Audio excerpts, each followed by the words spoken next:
Bonjour à tous! Aujourd'hui, on va parler de la toxoplasmose. C'est une maladie que les chats peuvent transmettre à l'homme et qui touche en France environ 50% des adultes. C'est une maladie assez méconnue et même par les médecins qui recommandent parfois aux femmes enceintes qui n'ont jamais été infectées d'abandonner leur chat pendant leur grossesse. Alors faut-il réellement abandonner son chat quand on est enceinte? Et qu'est-ce que c'est exactement la toxoplasmose? On va voir ça tout de suite.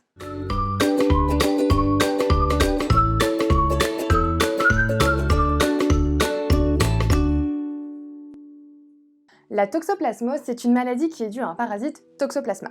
Le plus souvent, la toxoplasmose, elle se manifeste par un état grippal, donc des maux de tête, des courbatures, de la fièvre, bref, comme si vous aviez la grippe. Et comme la toxoplasmose, ça ressemble à un gros rhume ou à une petite grippe, ça fait que bien souvent, lorsqu'on est infecté, on ne s'en rend même pas compte. Ce qui fait qu'environ 50% aujourd'hui des adultes en France ont des anticorps contre la toxoplasmose, donc ils ont déjà été infectés sans même le savoir. Et sachez que la toxoplasmose, elle n'existe pas uniquement en France, mais partout sur la planète. La toxoplasmose, elle est bénigne pour les personnes en bonne santé. Ça ressemble à un gros rhume, à une petite grippe, mais par contre, pour les personnes qui sont immunodéprimées, comme par exemple ceux qui ont le sida, eh bien la toxoplasmose, elle peut être très dangereuse en provoquant de fortes difficultés respiratoires, voire même des troubles convulsifs. C'est donc une maladie très présente, bénigne pour la plupart des gens, mais qui peut se révéler très dangereuse pour certaines personnes. Maintenant, on va parler un petit peu de Toxoplasma, qui est donc le parasite à l'origine de la toxoplasmose. Toxoplasma, au cours de sa vie, il existe sous différentes formes.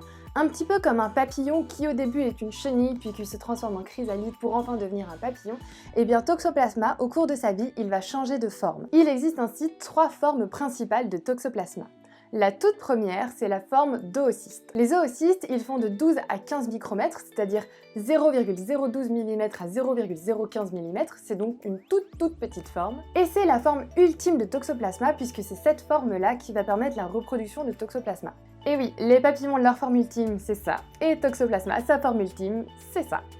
On retrouve donc Toxoplasma sous sa forme d'oocyste chez ce qu'on appelle les hôtes définitifs de Toxoplasma. Les hôtes définitifs, ils peuvent appartenir à plusieurs espèces, mais dans cet exemple, on va se concentrer sur le chat en tant qu'hôte définitif. Les oocystes, ils vont quitter le chat, non pas en prenant leur envol comme un papillon, mais en étant déféqués, tout simplement. Après avoir été déféqué, Toxoplasma sous sa forme oocyste va mettre 24 heures à sporuler, un petit peu comme une fleur qui germe. À ce moment-là, il n'attend qu'une seule chose, c'est de se faire manger pour pouvoir contaminer celui qui le mangera. Et il faut savoir que les oocystes, ils sont très résistants dans le milieu extérieur. Si le chat il fait ses besoins dans une flaque d'eau, les oocystes ils vont résister. Si le chat il fait ses besoins dans une flaque d'eau salée, les oocystes ils vont résister. Si le chat il fait ses besoins dans sa litière, les oocystes ils vont résister. Bon, la litière c'est un peu moins impressionnant, mais c'est quand même plus courant que la flaque d'eau salée. Une fois mangé, Toxoplasma va passer sous sa forme tachyzoïde. C'est un peu la forme fragile de Toxoplasma qui n'est pas la plus incroyable. C'est une forme intermédiaire donc qui se loge essentiellement dans les muscles et qui a un détail intéressant, c'est qu'elle est capable de passer la barrière placentaire entre une mère et son fœtus. Toxoplasma sous sa forme tachyzoïde peut donc contaminer un fœtus. Et ça, on y reviendra un petit peu plus tard plus en détail. La forme tachyzoïde de Toxoplasma, elle peut passer à sa forme kystique. La forme kystique, c'est lorsque le parasite va aller dans le cerveau de Toxoplasma et va s'y enkyster. Cette forme, elle est un peu fourbe parce qu'elle va se développer lentement, mais elle va persister tout du long de la vie de la personne infectée et elle va même durer après sa mort. La transmission de Toxoplasma peut donc se faire par l'ingestion de kystes contenus dans une viande infectée. Et là, il va falloir que je vous parle d'une étude assez inquiétante sur les conséquences que Toxoplasma peut avoir sur notre cerveau. En 2007, des chercheurs de l'université de Stanford ont prouvé que Toxoplasma se logeait dans une zone neurologique impliquant le contrôle de la peur. Et ils ont prouvé que les souris infectées par Toxoplasma n'avaient plus peur de l'urine de chat, contrairement aux souris non infectées. En principe, une souris, lorsqu'elle sent de l'urine de chat, elle va fuir pour essayer d'éviter le chat et d'éviter de se faire manger. Mais une souris contaminée par Toxoplasma sous sa forme kystique va développer une certaine attirance pour l'urine de chat et ne va plus du tout fuir et va même se précipiter vers l'urine de chat, augmentant ainsi ses chances d'être mangée. Pour la souris, l'intérêt il est absolument nul puisque c'est une sorte de suicide. En revanche, pour Toxoplasma, l'intérêt il est énorme puisque cela va lui permettre de se faire ingérer par un chat et donc par son hôte préférentiel. Toxoplasma pousse donc la souris à avoir un comportement suicidaire. Des études sont actuellement menées pour savoir si Toxoplasma a un rôle chez l'homme dans la dépression et dans la schizophrénie, mais à l'heure actuelle, aucun consensus scientifique n'est établi concernant le rôle de Toxoplasma sur le cerveau humain. Donc Toxoplasma sous sa forme kystique pourrait influencer le cerveau humain. Pour l'instant, rien n'est sûr, En revanche, ce qui est sûr, c'est qu'une mère infectée pour la première fois par Toxoplasma lors de sa grossesse, eh bien la forme tachyzoïde de celui-ci va pouvoir passer la barrière placentaire et contaminer le fœtus. Et ça, c'est problématique parce qu'un fœtus qui est infecté par Toxoplasma, eh bien ça peut entraîner sa mort. Alors si on résume, on a vu que les chats pouvaient être porteurs de Toxoplasma et qu'une femme enceinte contaminée pour la première fois lors de sa grossesse par Toxoplasma, eh bien cela pouvait entraîner la mort de son fœtus. Si à ça j'ajoute que 60% des chats seraient infectés par Toxoplasma en France, eh bien on peut comprendre que certains médecins recommandent aux femmes enceintes qui n'ont pas encore d'anticorps contre Toxoplasma, donc qui n'ont jamais été infectées par Toxoplasma, eh bien que les médecins leur recommandent d'abandonner leur chat durant leur grossesse. Alors du coup, est-ce qu'il faut abandonner son chat quand on est enceinte? Eh bien non. Voilà, fin de la vidéo, salut!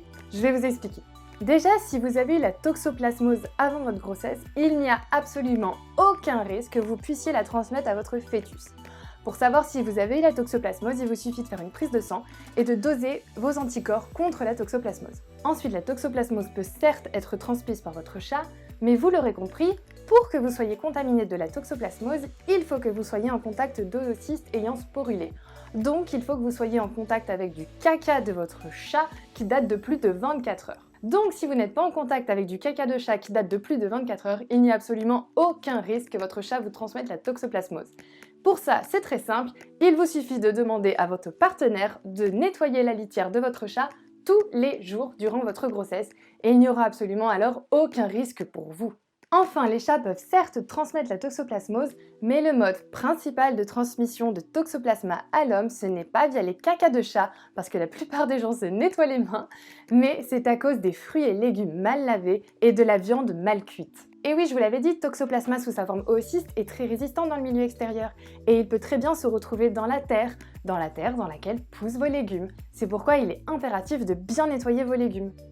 Aussi, Toxoplasma sous sa forme tachyzoïde, elle peut se retrouver dans les muscles des animaux et donc dans la viande que vous mangez. C'est pourquoi il est très important de bien cuire sa viande pour être bien sûr de tuer tous les parasites qui peuvent se trouver dedans. Des études ont d'ailleurs révélé qu'en France, au moins 20% des moutons et 13% des bovins seraient porteurs de Toxoplasma.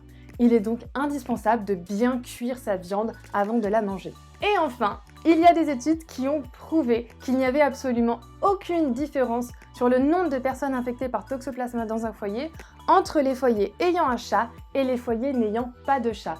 Donc que vous ayez un chat ou non, ça n'augmente absolument pas vos chances d'avoir Toxoplasma durant votre grossesse. Donc si vous êtes enceinte, eh bien déjà félicitations, bravo à vous.